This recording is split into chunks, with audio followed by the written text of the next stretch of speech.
babaeng nakaputi sa kwarto. Hi Kuya Ken, sana ma-post mo ito kahit hindi ko ilagay ang real name ko. Ngunit tawagin mo lang din ako sa pangalang Mark. Gusto ko lang sana ilabas yung takot na nararamdaman ko hanggang ngayon kasi hanggang sa mga oras na ito, hindi pa rin ako mapakali. Nangyari ito ng mga nakaraang buwan. Mag-isa lang ako sa bahay nun kasi umuwi sa probinsya yung parents ko at yung kapatid ko. 3 araw ako mag-isa at sanay naman ako. Pero iba yung pakiramdam ng gabing yun. Bandang 2:00 ng madaling araw, natulog ako. Nakatulog ako ng mahimbing hanggang sa mga bandang 3:00. Bigla ako nagising ng kusa. Hindi ako nagising kasi may noise, kundi dahil sobrang lamig ng kwarto ko kahit nakasarado ang bintana at electric fan. Tapos narinig ko may kumakaluskos sa sala. Parang may gumagalaw ng mga upuan o kaya naman ay may nahulog na gamit. Akala ko pusa lang o kaya hangin kaya hindi ko muna pinansin. Pumikit ako pero ilang minuto ang lumipas. Narinig ko na parang may humahakbang papunta sa kwarto ko.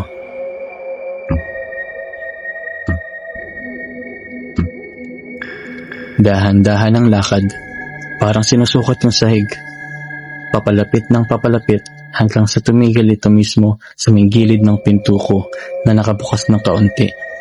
Dahan-dahan kong minulat yung mata ko. Andun siya, Kuya Ken, nakatayo sa dilim.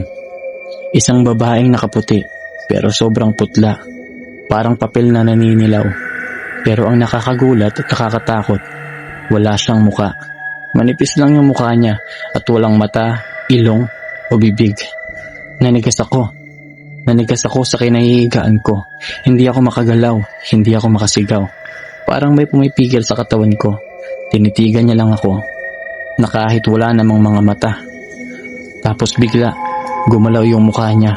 Nabuksan at lumabas ang napakalaking mata at sobrang laki ng kanyang bibig na puno ng matatalim ng ngipin. Sabi niya sa isip ko, o baka narinig ko talaga, malumanay pero nakakapanindig balahibo. Gising na kaibigan. Tagal kitang hinintay. Sumama ka na sa akin. Nung nakahanap ako ng lakas ng loob, tinakpan ko yung mata ko at nanalangin ng malakas. Nung tinanggal ko kamay ko, after ilang minuto, wala na siya. Wala na yung lamig, wala na yung tunog.